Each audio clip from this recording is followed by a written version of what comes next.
Proverbe 25, versets 9 à 10.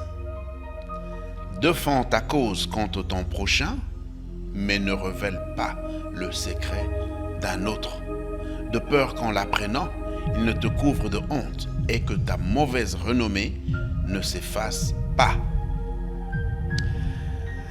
À l'heure des réseaux sociaux, ce verset ne vaut rien.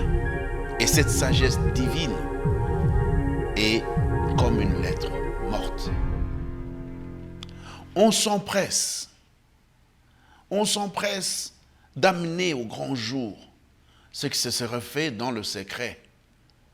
Et si honteux que cela soit, mais la parole nous demande, comme le Seigneur nous l'a indiqué dans Matthieu 18, à partir du verset 15, il dit, si ton frère a péché contre toi, si tu as un problème avec ton frère, va le voir, parle-lui. S'il ne t'écoute pas, amène 2 ou 3 autres personnes. Oui, c'est vrai, on se trouverait devant des récidivistes. Mais le Seigneur, c'est celui-là, le Dieu de miséricorde. Le Dieu qui pardonne et qui dit, il jette nos péchés dans la mer de l'oubli. Ça ne veut pas dire qu'on disculpe le coupable.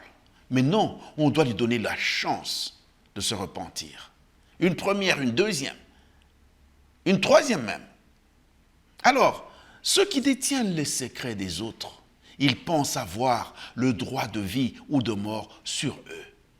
Et ils savent que quand ils vont propager, mettre sur la place publique tout ce qu'ils ont fait, toutes les fautes qu'ils ont commises, ils pensent qu'ils auront beaucoup de vues et c'est par cela qu'ils croient servir Dieu.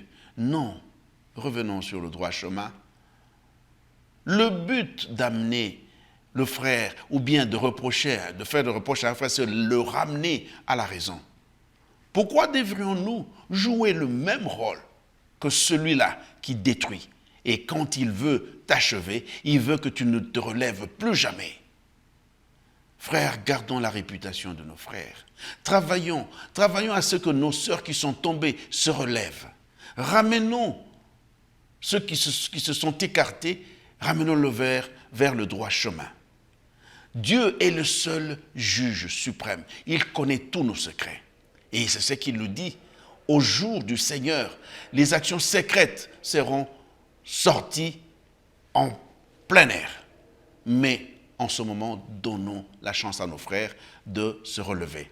Que Dieu vous bénisse. C'était là le pasteur Martin dans le pain du jour.